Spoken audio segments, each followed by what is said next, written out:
The battle for Lagos inside the 2027 succession chessboard. Think about Lagos.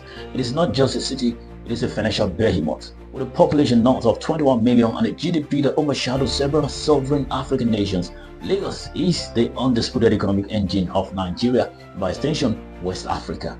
So when the countdown to the 2027 general election begins, we are not just talking about a local gubernatorial race, we are looking at a high-stake geopolitical contest. Governor Babajide Sanwo-Olu is approaching the end of his constitutionally permitted 2 terms. His impending exit leaves the most coveted political seat in Nigeria up for grabs, and the secession battle is already redrawing the lines of influence. Here is a closer look at the forces, the fractures, and the future of Africa's megacity. To understand the 2027 race, you have to look at the history. Since the return to democracy in 1999, Lagos has been the fortress of a single formidable political bloc. Bola Ahmed Tinubu led the foundation. Babatunde Fashola built on it. Akinwumi Ambode expanded it. Babajide Sanwo-Olu is currently managing it. The vehicle has changed names from the Alliance for Democracy AD to Action Congress AC, Action Congress of Nigeria ACN, and now the All Progressive Congress APC. But the driver remains the same: political family. Supporters of this establishment argue that this unbroken chain has delivered policy stability, massive infrastructure development, and legendary templates for internal revenue generation.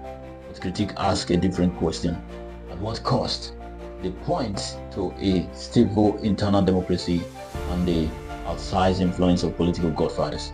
As 2027 looms, the debate is no longer just about what the establishment has built, but whether it is time for a new architect.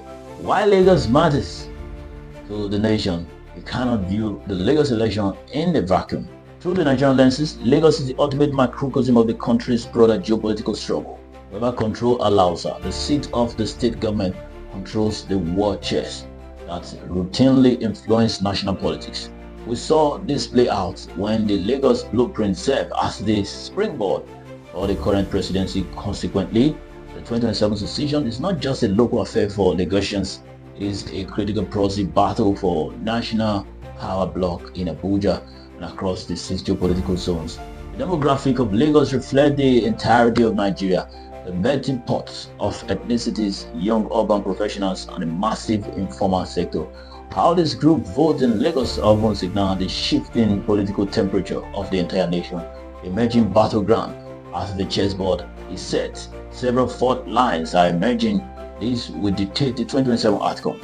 The Ibile zoning formula: Lagos is historically divided into 5 administrative divisions: Ikeja, Badagry, Ikorodu, Lagos Island, and Ekpe.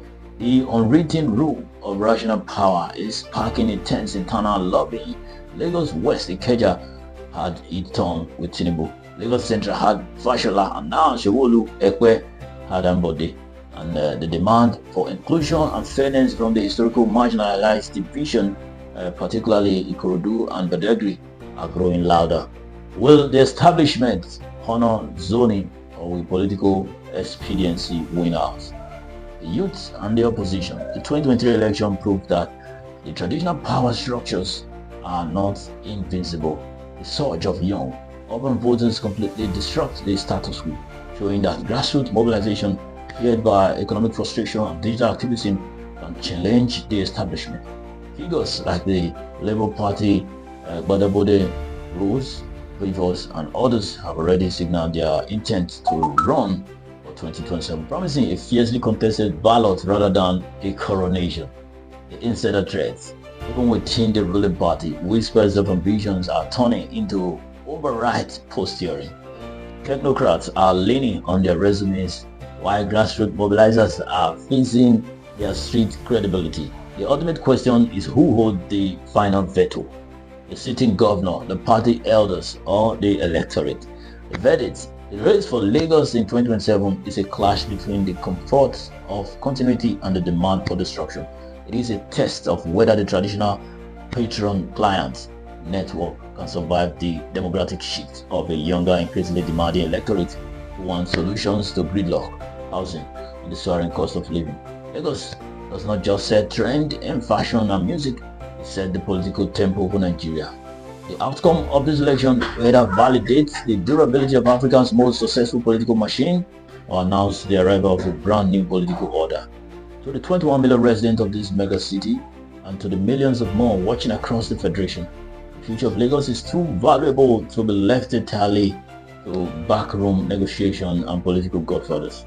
Democracy is not just a spectator sport, it is a participatory exercise. Scrutinize the candidate, look past the party colors and demand concrete blueprint for traffic management, digital infrastructure and economic inclusion. Engage the process. You want a say in how the wealth of Africa's second largest economy is managed.